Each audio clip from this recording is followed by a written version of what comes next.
How many more years are you going to shrink back in fear or false belief and fail to empower the powerful gifts that God has put in you and the amazing talent that He so intentionally filled your life with? Welcome to the Tawana Lowery podcast, and today I'm going to talk to you about why it is so important for you to choose yourself in 2025. And I'm going to give you 2 or 3 small steps that you can begin to take today to help move in that direction.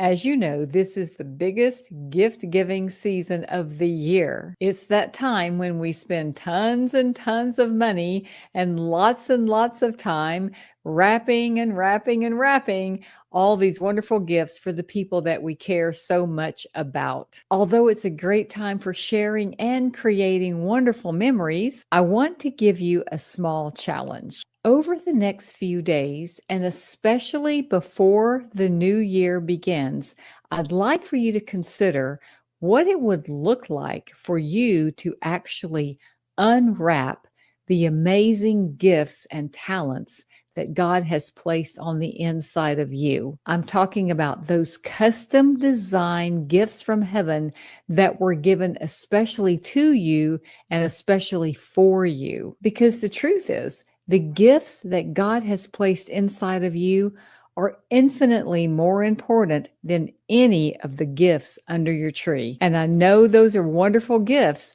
but the gift in you far outweighs all of the others. And not only were they given with specific intent, but they were also placed in you for eternal impact. And they're extraordinarily important to God. He took the utmost joy and delight to put these amazing, beautiful gifts on the inside of your amazing, beautiful life. But many women don't see themselves and their gifts the way God does. In fact, many women struggle with feeling guilty at even the thought of choosing themselves or nurturing their gifts and talents. Sometimes it can feel easier to do it for others, to recognize their gifts and talents and invest in them and call out the great things that God has put in them. But when it comes to doing it for us, wow, it can feel almost impossible.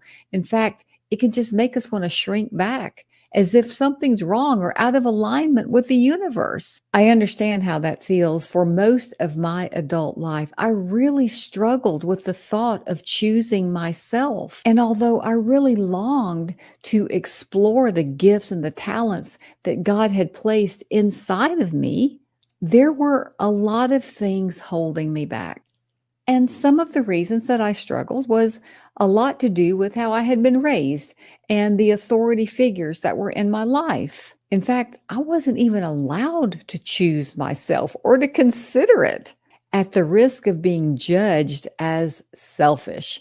Now, I don't know if that resonates with any of you, but that was my life experience. The other reasons came from religious teachings and traditions and societal norms that I was raised around. And sometimes it came from my own unbelief or my own insecurity of comparing myself to others, thinking that my gifts weren't as valuable as theirs, so why bother? Sometimes I think we also fail to choose ourselves because we're actually waiting for someone else to choose us. And I was caught up in that. I was waiting for others around me to choose my gifts and my talents that were in me, but they never did. And they were never going to. They didn't do it for the sake of their own priorities or their own expedience. But look, here's the biggest tragedy. It wasn't what they did. It was that I bought into it. I actually came in agreement with it. And because I agreed with their assessment and the way they treated me, I shrunk back. But then one day I was meditating on the scriptures and I had this huge aha moment. I was reading in John 15:16, where Jesus said, "You didn't choose me, I chose you." And I thought, wait a second. God chose me. I mean, for some reason that day, it really hit me deep in my heart that He chose me. And then I also read in Ephesians 2:10, where Paul described us as God's workmanship. In fact, one interpretation calls us God's masterpiece. And he goes on to say that we were created by God to do good things, to do good works that God had preordained in advance that we should walk them out. And I got to tell you, that verse in Ephesians 2:10 just really, really ripped my heart out because I had never really had anybody tell me that I was a masterpiece or that I was created with intent or that there were really good things in me and that they were meant for a purpose for me to actually do good things. That verse began a transformation in my heart and my mind. And so I began to think, if God chose me, then maybe I should. If he did, maybe I should also choose myself in the way of valuing my gifts and talents. Because if I don't, what I'm actually doing is devaluing his choice. He chose me, and for me not to choose myself, I'm devaluing what God has done. If I am, in fact, a masterpiece, as the scriptures say I am, then maybe I need to change how I'm valuing who I am, what I can do, the gifts and talents that are in me, so that I can actually walk them out to do the good things that God has preordained, as the scriptures say, for me to do. But if I don't value them, then I'm not going to walk them out and I'm going to miss all these great opportunities that God has in store for me. And when you think about it, it just doesn't make sense that God would go to so much trouble to put gifts and talents in us and then call us a masterpiece just so we can disrespect it, devalue it, and dismiss it as nothing. That makes no sense. It's kind of like snubbing our nose to the God of creation. Now, look, I realize that many of us have been taught, in error, by the way, that to choose ourselves in the form of recognizing and nurturing our gifts and talents and the desires that God has placed in us, many of us have been taught that it's the height of selfishness or that it's somehow self-serving or self-promoting. And that is an absolute lie. Here's the truth. When we choose ourselves because God has chosen us, and when we choose to value our gifts and talents, it's like writing a thank you note and sending it to the heavens. We're also making a promise to ourselves and to God that we are not going to bury our talent as if it's meaningless and worthless. And also, we're showing respect to ourselves and to the eternal spirit of love that put it in us to begin with. Maybe like me, you were disrespected, dismissed, and overlooked. But regardless of what others have done or how they've treated you with regards to your gifts and talents, in God's eyes, your gifts and talents are priceless. They're like treasured jewels or diamonds that are just glittering and shining so beautifully on the inside of you. And they're given to you specifically for you and for a sacred, eternal reason. How much longer are you going to allow all of those other voices to override the internal voice that you know is calling you forward, that's calling you to maximize your potential and really step into the fullness of your gifts and talent? How many more years are you going to shrink back in fear or false belief and fail to empower the powerful gifts that God has put in you and the amazing talent that He so intentionally filled your life with? So let's start right now and take one small step. I want you to make a comment in the comment section, and I want you to type out this phrase, I choose me. I want you to do that right now. Just stop what you're doing. Type out in the comments, I choose me. In fact, type it 3 times. I choose me. I choose me. I choose me. And really feel it as you're doing it.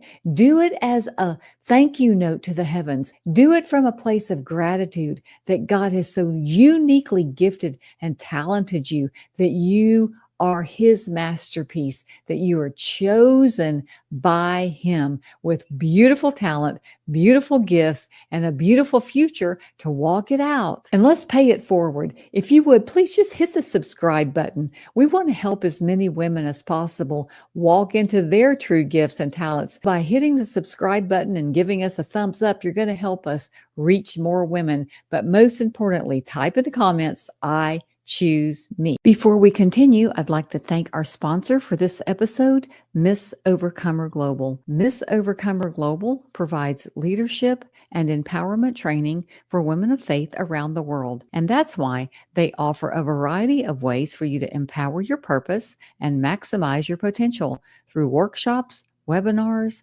live events, online leadership academy, as well as private and group coaching. You can learn more by going to missovercomer.com. Miss Overcomer Global, empowering you to become a key woman of influence from the inside out. I want to share a couple of more powerful thoughts with you before we conclude. And one is, I know that you spend a lot of time nurturing and caring for others, and sometimes even to your own detriment or to the expense of fulfilling your goals and dreams and stepping into your calling and purpose. But I think God's trying to get your attention right now, because if He truly cares for you, and He does, maybe He's saying it's time for you to care for yourself. So after all the gift giving is over, and definitely before the beginning of the year, I want you to make a promise to yourself that you'll start taking some simple steps forward to open the gift that God has placed inside you. And I want you to see it that way. For you to choose yourself is opening an amazing, beautiful box of diamonds and jewels that God has placed inside you. And make a promise to yourself also that you're going to value and nurture your talents in 2025 like never before. And so maybe this is really resonating with you, but you still feel like, hey, I like what you're saying, Tawana, and I put in the comments, I choose me, but I feel like I need a little bit of help and guidance walking this forward. Well, if that's the case, no judgment. We can all use some help walking into our destiny. So if that's you, then you can simply DM me in Facebook and just say, Tawana, I'd like to set up a call with you. I'll send you a link to my Calendly, and we can just have some time to chat, and you can share your dreams and your gifts and the things you think God wants you to step into further and further in 2025. Look, thank you so much for listening. Please subscribe so we can help other women out there. I wish you a wonderful new year. God bless you, and I'll see you again soon.